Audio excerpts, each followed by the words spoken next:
Allez, on y va, c'est parti avec vous, Maxime Rayon. On va commencer avec les audiences du Prime. C'était le dernier épisode du Mentaliste, un peu décevant d'ailleurs. Cet épisode, j'ai regardé, il se passait pas grand-chose.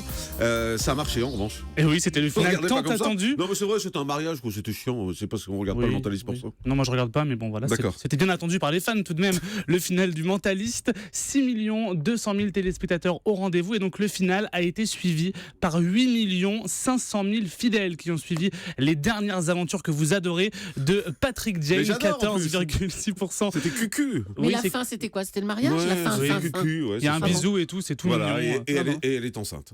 Mais il n'aime pas l'amour, qu'est-ce que vous voulez que je vous dise? C'est Il n'aime ça. pas l'amour. Happy end. Deuxième place. Tout ça pour ça. C'est ça, Voilà. deuxième place pour M6 avec la première demi-finale en direct de la France à un incroyable talent avec l'humoriste Claudia Tagbo qui a intégré le jury le temps d'une soirée. 2 900 000 fidèles au rendez-vous et 12,9% du public. Troisième place pour France 3 avec le lancement décevant de la deuxième partie de la saison 6 d'Un village français. Seulement 2 700 000 téléspectateurs au rendez-vous et 10,7% de part d'audience. À noter donc que la moyenne de la première partie de ce téléfilm était suivi par 3 500 000 fidèles, donc une belle baisse par rapport à la première partie. Et puis au pied du podium, on retrouve France 2 avec le documentaire Le Signal consacré aux sentinelles du climat. Là aussi, une audience assez décevante, seulement 2 millions de téléspectateurs et 7,9% de part d'audience. Et du côté de la TNT. Il y a une chaîne qui dépasse le million, c'est France 5 avec la soirée spéciale Au nom des femmes, Marina Carrère-Dancos qui proposait une émission forte en émotion en compagnie de femmes victimes de violences conjugales. 1 million de téléspectateurs au rendez-vous et 4%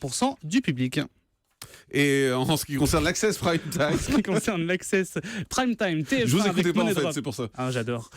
Était suivi par 3 900 000 du côté de France 2 avec N'oubliez pas les paroles. 3 200 000 fidèles au rendez-vous de Nagui. On notera également le beau score d'M6 avec Objectif Top Chef. 1 800 000 fidèles au rendez-vous de Philippe Etchebest. Du côté des talk shows, Cyril Hanouna reste très fort sur D8 avec Touche pas à mon poste à 1 700 000. Du côté de France 5 et c'est à vous, on est à 1 100 000. Et puis il y avait sur Canal+, Manuel Valls qui s'est invité du Petit Journal. Et bien c'est un beau score pour le Petit Journal. 1 500 000 téléspectateurs au rendez-vous de Yann Barthès. Mais Merci. du coup, il n'y avait pas Catherine et Liliane. Effectivement, Non, bah non. c'est dommage. Ah non. Elles sont pas dans le zapping du coup. Bah oui, et il y avait Manuel Valls et Yann Barthès à la place.